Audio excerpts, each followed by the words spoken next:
In today's lecture, we are going to discuss on some synchronization approaches and the examples. We had discussed the bounded buffer problem. Today, we will discuss more on it, how we can actually solve this using mutex. And then there are two very well-known problems for operating system. One is reader-writer problem, and other is Dinning-Flossfeld problem.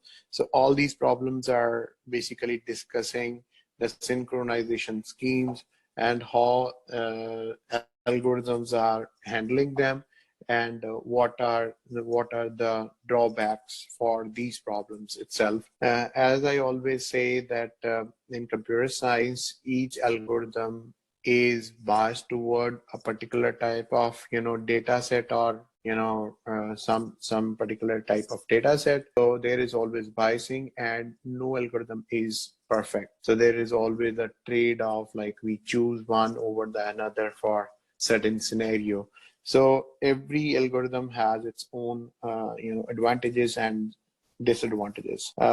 So moving toward a bounded buffer problem, as we know that this has been, like, we started it very early in the third or fourth chapter, and then we are moving in the last chapter. We also discussed. Now we are going to discuss how we can actually implement this bounded buffer problem using mutex. So the bounded buffer problem is basically a producer and consumer problem, where producer produces some data and consumer process their data. In computer science, or inside the computer, mostly the processes are one process creates some data, another process consume their data. So it's computer is basically movement of data. So one is producer and another is consumer.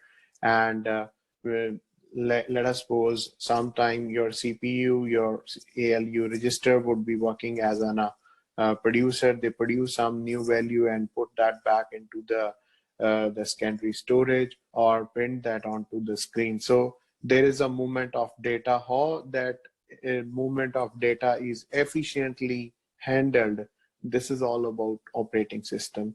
How different devices are connected together and how we can actually efficiently manage them, this is operating system. So all these algorithms, like as we progressing more on it, new concepts are coming, new algorithms we are discussing, but they are all used to basically help the operating system to manage the hardware efficiently. Now there are two types of algorithms. One is kernel level development, and the other are user level development. So it is up to the team which is deciding on the kernel or developing the kernel, whether they want the kernel to be highly loaded, like it's a big size kernel, or they just want it to be a small size kernel. So as we discussed in loadable kernel modules, so in that case, only the modules are loaded as they are needed. Initially, your kernel size is small. Now, there are approaches like this semaphore and mutex. They are not only entirely based on your kernel-based user level application also implemented, because since it is no solution is 100% correct. So the user level application, they also need to look for what exactly would be the solution if something happens, like the starvation or the deadlock position happens. So in that case, they also need to add in their own logic. So it's basically interconnected. That kernel is doing their responsibility. We get to know what kernel can do based on the API documentation or API function we have with us. Whatever is available, we use that, and whatever is not available, based on that, we create our own program to actually use those concepts which are available for the kernel. So this is how actually works hand in hand. So the producer and consumer problem is very common. How we actually implement this, because there is one buffer and being written by multiple, read by multiple consumers and written by, maybe multiple producers. So in that case, how to handle that? So The data structure is this. We have int n is a size. Then we have a mutex, which is basically a binary semaphore, so which is initialized to 1. And then we have semaphore n. So as you know, we discussed about two semaphore. One is counting, another is the binary semaphore, where the counting one is just to count the number of resources, how many we have. So this empty is that kind of semaphore, which actually counts some data and how the data is inserted and how it is being removed. Then we have another semaphore, which is a semaphore full. So these three semaphores are used to basically implement the producer and consumer problem. N is a buffer which each can hold one item. So semaphore mutex initialized to 0 to value 1. This is initialized to 1. Semaphore full is initialized to 0, because initially we consider that the buffer is empty. So all places are basically empty, and we say that nothing is full. And semaphore empty is initialized to value n. So we initialized empty as n, initialized full as 0, and we use a binary mutex initialized to 1. So normally it is always initialized to value 1. This is the program where that is basically structure of producer process. Here what is done, and that the producer is doing some computation. It produces its data, and once it has to write into the buffer, what it will do, it will wait for empty. So till the time the empty is not available, this would actually keep on waiting. So in the previous chapter, we discussed about how wait is implemented. This would be basically looking for the spaces, and based on that it would be actually, because this is a counting semaphore, so empty would be based on how many spaces are available. So it will wait for it. So whenever there is a wait function, it reduces the value by 1. So it will make n minus 1, and then it will wait for mutex. So mutex is a binary semaphore, so it will make it to be 1 to be available. So once this is available, it will actually add the next produce to the buffer. So it will add something into the buffer space, let us suppose x value, and then it will signal the mutex. So once wait would make it 0, and signal would make the mutex back to 1, and the wait would reduce the value of mutex by 1, and signal would increase the value of mutex by 1. And the same is happening here. So once this particular producer has already written something, it will signal the full. So full semaphore would be incremented by 1. Now initially, if this is the first process, then it will be signaling the full to value of 1. 0 plus 1 is equals to 1. So this is how this producer would work. Consumer process, how the consumer process would work is, it will wait for full. The producer is waiting on empty, and your consumer is waiting on full. So based on, if there is nothing in the full, then it keep on waiting. So once the full is added, is implemented or signaled by the producer, so it will start fetching the value from it, and then it will take the wait mutex. So this is common to consumer and producer. So you can see the same semaphore is used here and also in the consumer part. So producer and consumer both are using same mutex, which is a binary semaphore. So based on this, they will only enter, this consumer will only enter if producer has already signaled this, if producer has already done this. If the producer reached here, then your consumer would get this and pass this particular state and acquire the mutex lock, and then enter, remove the item from the buffer, and then signal mutex. So again, it will make available that this particular critical section, which is a buffer here, can be written by any other process or can be accessed by any other process.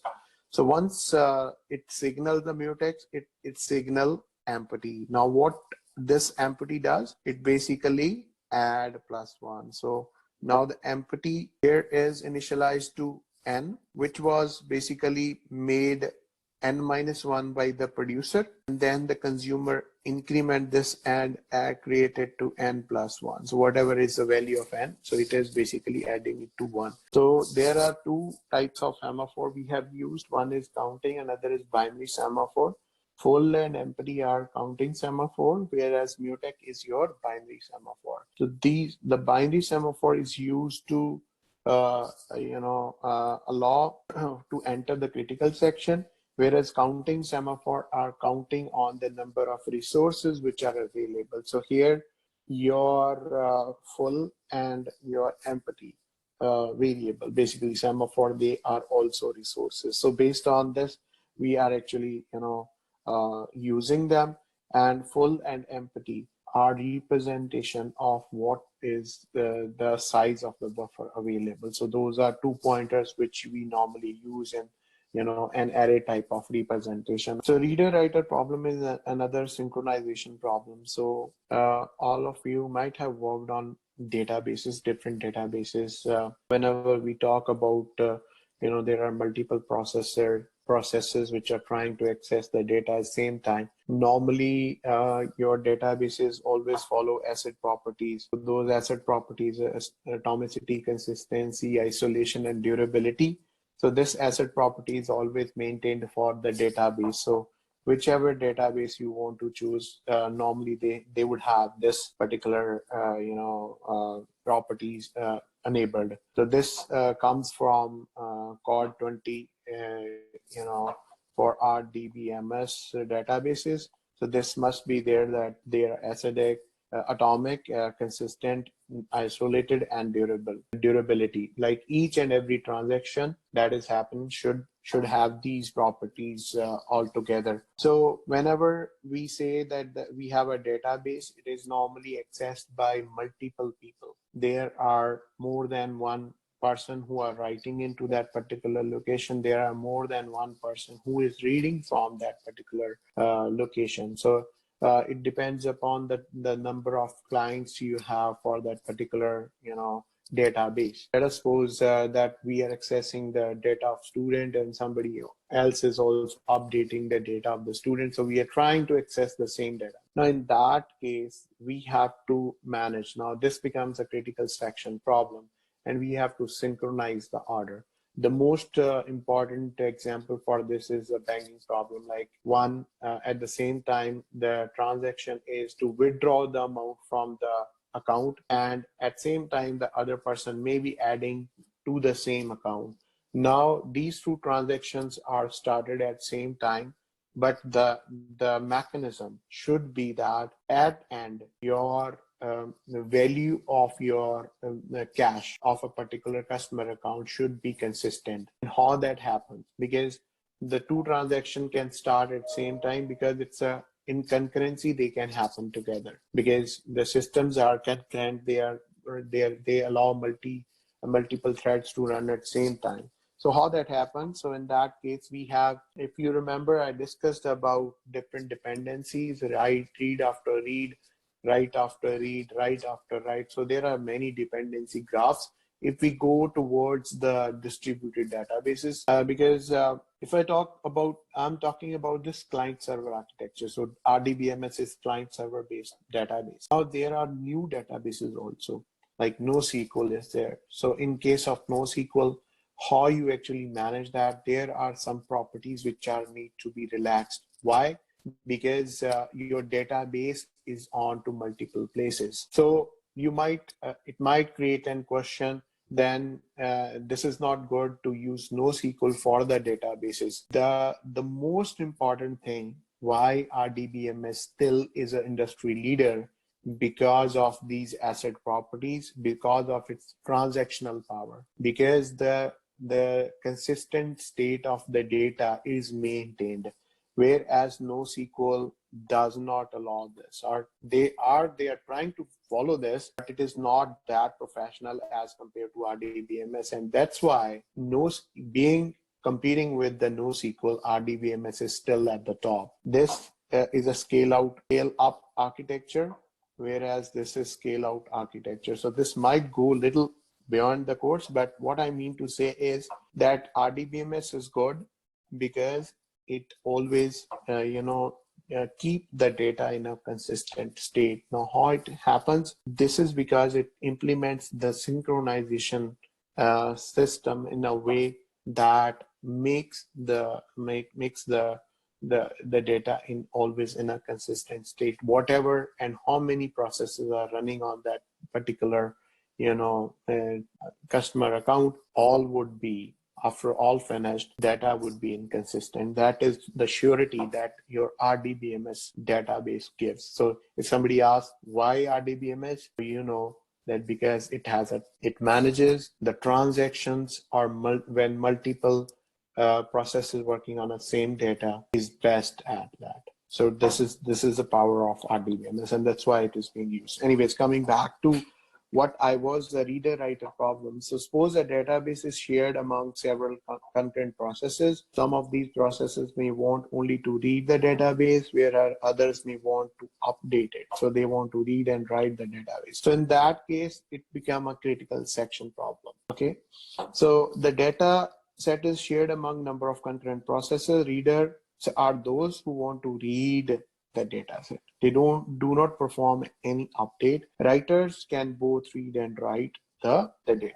So the problem which allows multiple readers to read at the same time, and only one single writer can access the shared data at the same time. So what is the problem? Like, we can allow multiple processes to read the data. Let us suppose you have a value x is equals to 5,000, okay, and you have T1, T2, T3, all want to read the data. So you can allow them to basically read the data, because no one is going to affect and update this value.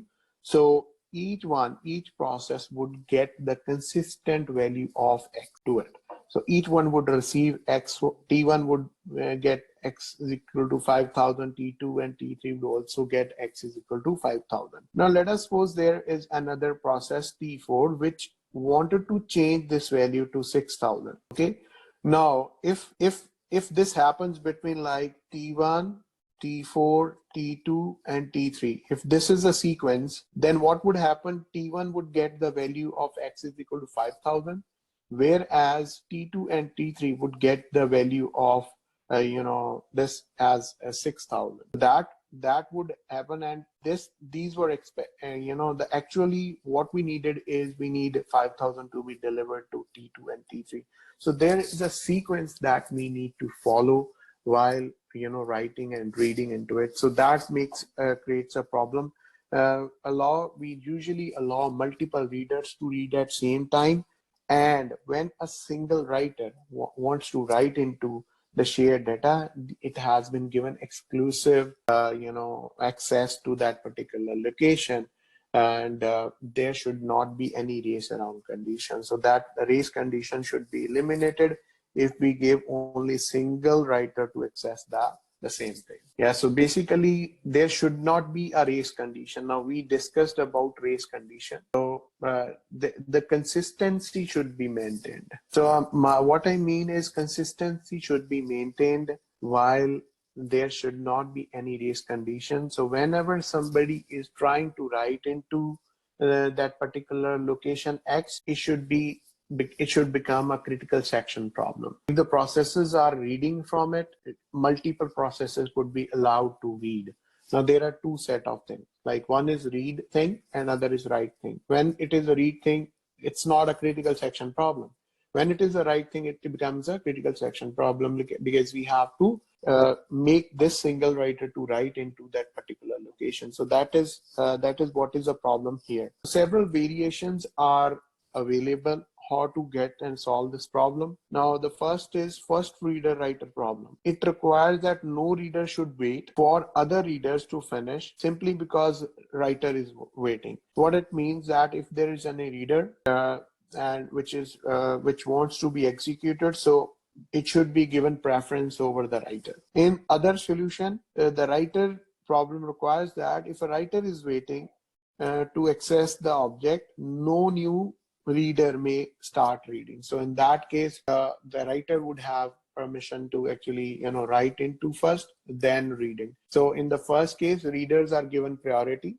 In the second case, writers are given priority who would actually write into that particular problem, the object. A solution to either of the problem may result starvation. So what is starvation? How this first would create a starvation and for whom? Because in this case, we don't know how many readers are there. So basically your writer may have to wait long to write into that particular thing.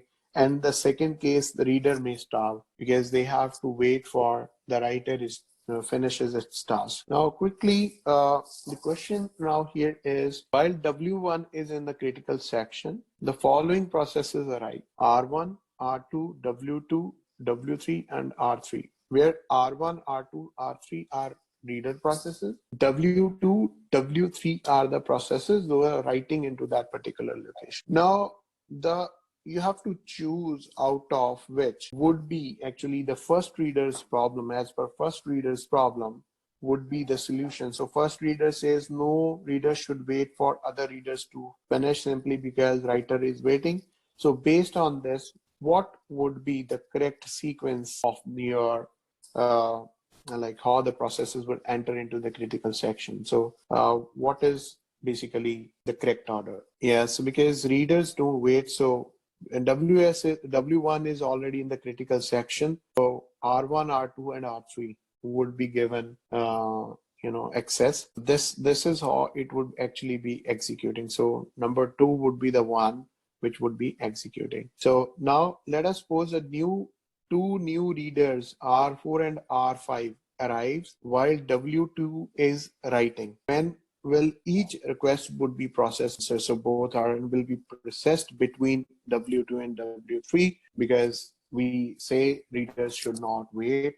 So it would happen between W2 and W3. Okay, so how the reader-writer problem is basically handled. There are two semaphores that are used. One is read-write mutex, another is simple mutex. So semaphore read-write mutex is initialized to 1. It's common to both reader and writer process. It functions as a mutual exclusion semaphore for the writer. So basically it is writers and whosoever reading a writer, they would be actually using this as a mutual exclusion. So so basically your one semaphore, the mutex, is used to perform the mutual exclusion. So we discussed about 4 different things, what are used, what are the properties of a semaphore and why it is used. So it has as a function of mutual exclusion for writers, and it is also used by the first and the last reader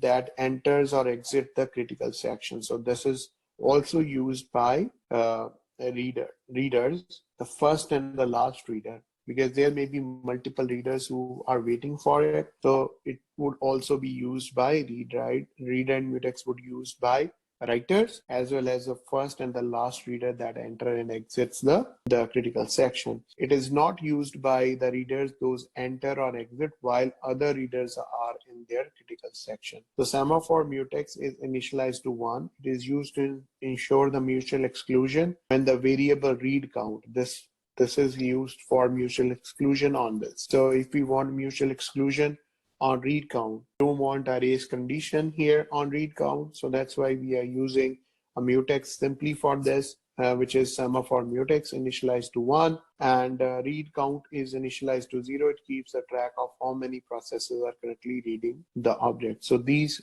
3 things are basically being used. Now let's have a look at the writer process. So as we know that mutex and your read count is just being updated and used by your reader processes, whereas your writer process would work on read-write mutex. So it will wait for read-write mutex. If available, writing is performed, and then signal the read-write mutex and just do the task. Whereas in the reader process, what would happen?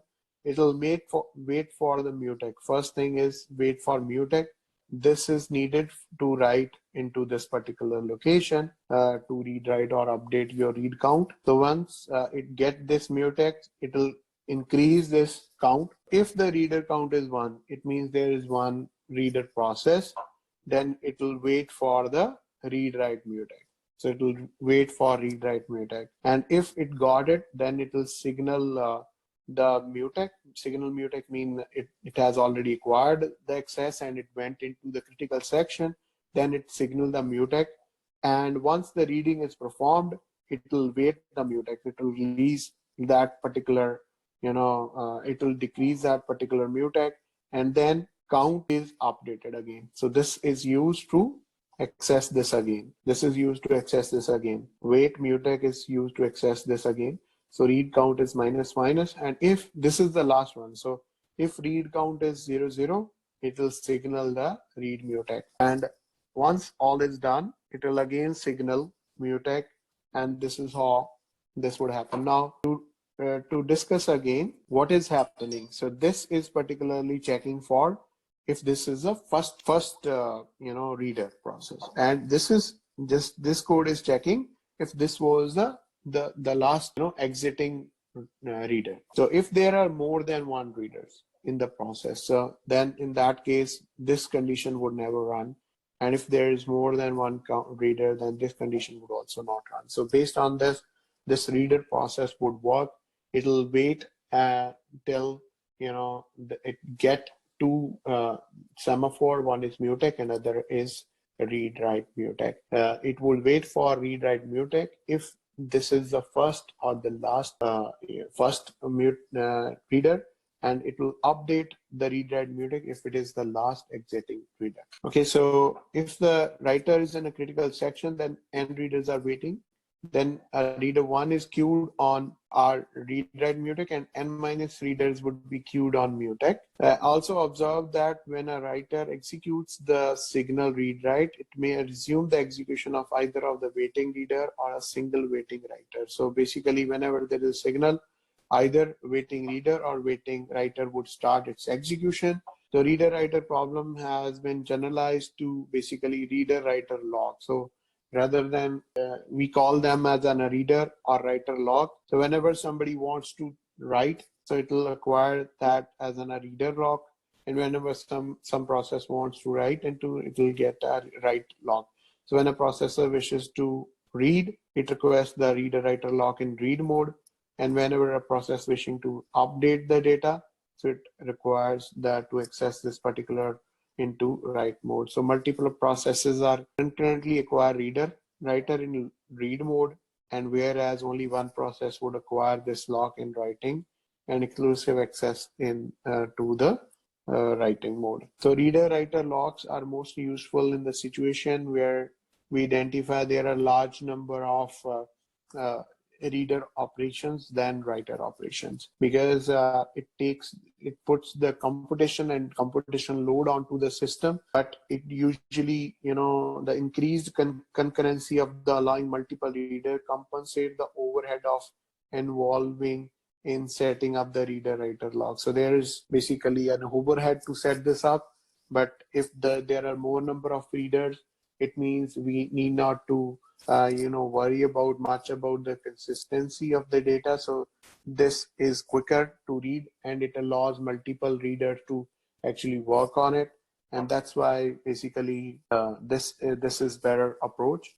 Yeah. So if I say here, we discussed about this is correct, but which group of the readers will be reading concurrently? So we can see that R1, R2, and R3, whenever they are running together, so they would be reading the data concurrently. So this would happen concurrently. So this is something appearing to be, a single call, whereas W2, W3, W4. So this would become like from 1, 2, 3, 4, 5, 6. This would appear like there are 4 processes. Those are happening onto that particular, section or the variable. So this reduces the size of the accesses, basically because the reader is allowed to read simultaneously at same time. So that's why the overhead is basically reduced. Now next problem is dining philosopher problem.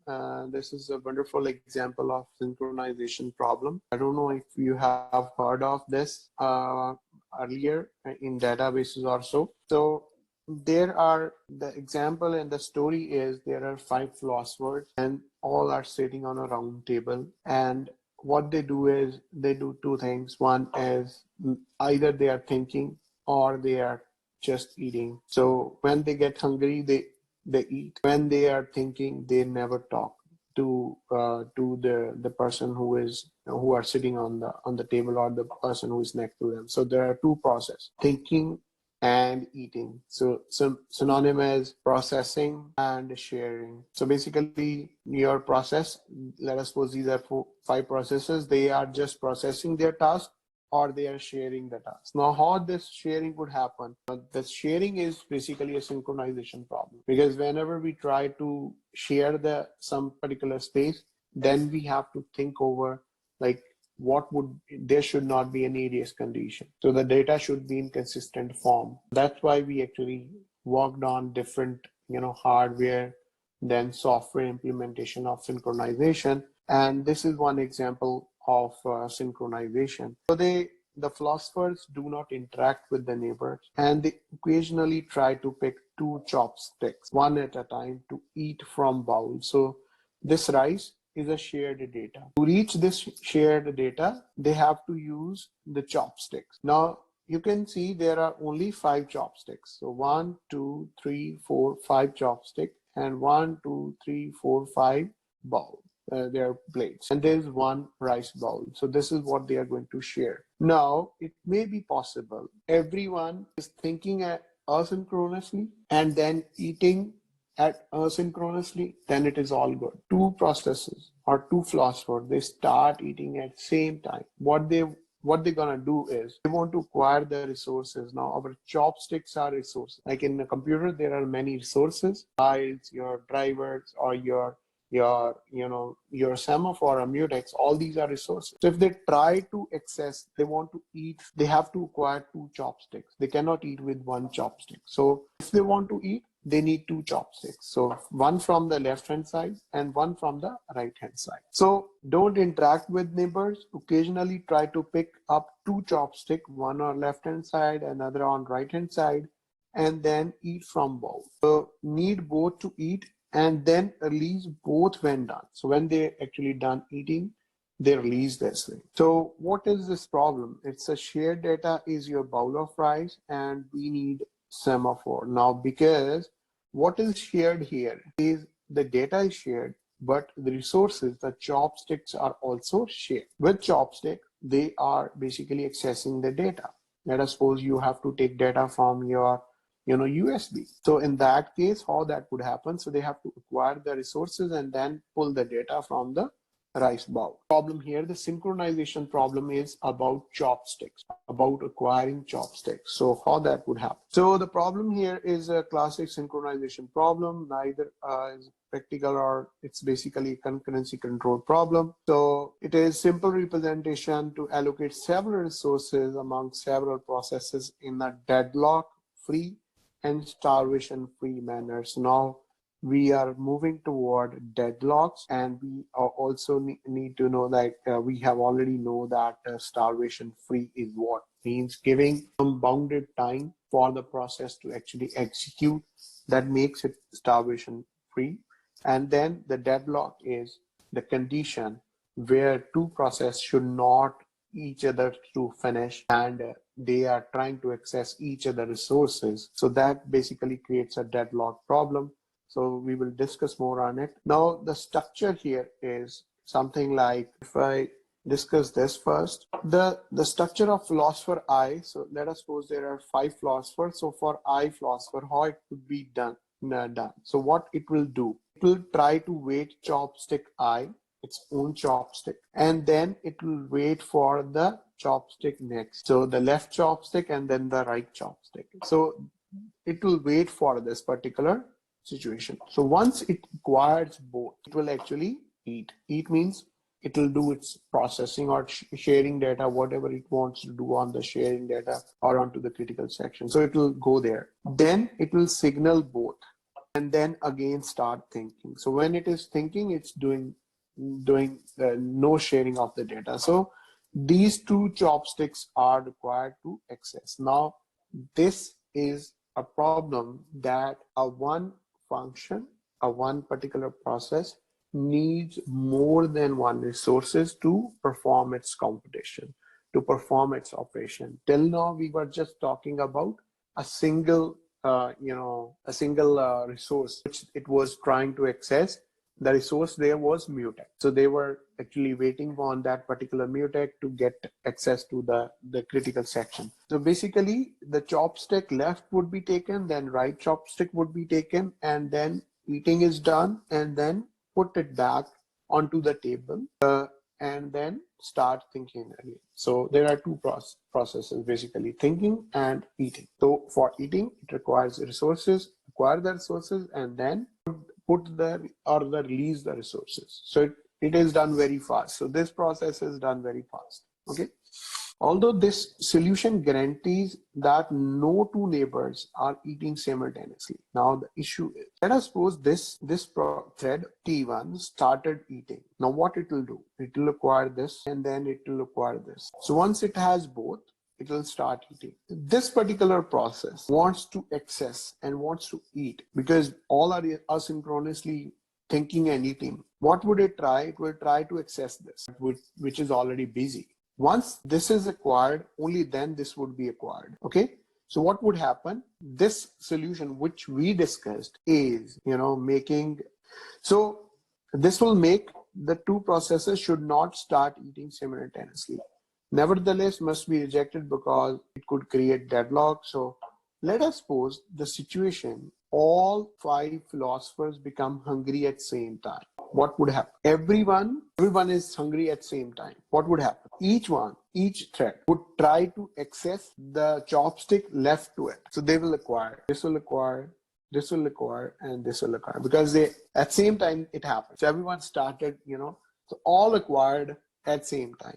Now, what would happen next? All acquired, all cleared this particular line, all started this line particularly and passed it. And now they are waiting for the right chopstick, which is already acquired by another, philosopher. What would happen? Do you see this is a deadlock condition? Altogether, these are processes, these are not friends, all are philosophers. That's why they are philosophers, they're not friends, because they do not talk to each other and they just do their task. So what would happen? All acquired their left chopstick. Do you see a deadlock condition now? So what I'm saying is all philosophers, they become hungry at the same time. All philosophers, they become hungry at the same time. If they're hungry, it means they are they are going to pick the chopstick, the left chopstick first, because this is the method. The algorithm is like that. It will pick the chopstick I first, the left, and then it will wait for the right chopstick. Because everyone become hungry at same time, so everyone would pick their left. So this would be T1, this would be picked by T2, this would be picked by T3, this would be picked by T4, and this would be picked by T5. Now everyone acquired one chopstick. For eating, they need 2. And once they actually, after they've done this particular thing, they are going for picking the right, access. So let us suppose T1 picked this and then goes to T2. But T2 is already acquired. Second chopstick is already acquired by T2. So this goes to pick this right one and it is already acquired by T2. So what it will do, it will wait. This is the waiting. So it will wait here and each process would so all would wait for forever, and this is deadlock condition. This is a deadlock condition. So what would happen? All elements of chopstick are not equal to 0. When each philosopher tries to grab her right chopstick, he will be delayed forever. So that's what would be the problem. And there are several. So as I told you, that each algorithm has certain, positive things and then negative things. So the problem with this is this situation, if all started, at same time, then what would happen? Although this is really very, very rare, but this is a problem. So in that case, what would happen? Allow at most 4 philosophers to be sitting simultaneously at the table. Allow philosopher to pick up her chopstick only if both chopsticks are available.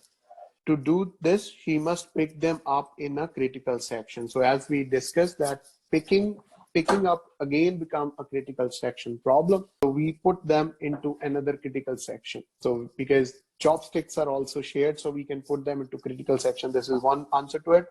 Or asymmetric solution. The odd number philosopher picks up first her left chop and then her right chop, whereas the even number picks her right chopstick first and then the left chopstick. So these are the solutions. Those could be actually used to resolve the problem of deadlock. Now the same is basically explained by the situation of dining problem. So 5 philosophers are sitting, one gets hungry and they reach two needed to eat and leaves. Once they eat, they release it. 2 or more non-adjacent philosophers can eat at same time. So this philosopher and this philosopher can actually eat at same time. They use and then release their chopstick as they basically, eat. But 2 adjacent philosophers trying to eat together, only one can actually eat then. If they're both more like 2 adjacent, if they try to eat together, they won't be allowed and they will not be basically, but they will not be into deadlock condition here. One has resource needed to continue while 2 must wait for their resource to become available. So philosopher 1 started eating and philosopher 2 started waiting. Once they're successful, like this philosopher 1 has eaten, it will release the chopstick and acquired by the philosopher 2. Now the problem that we discussed is if all become hungry at once time, they reach their first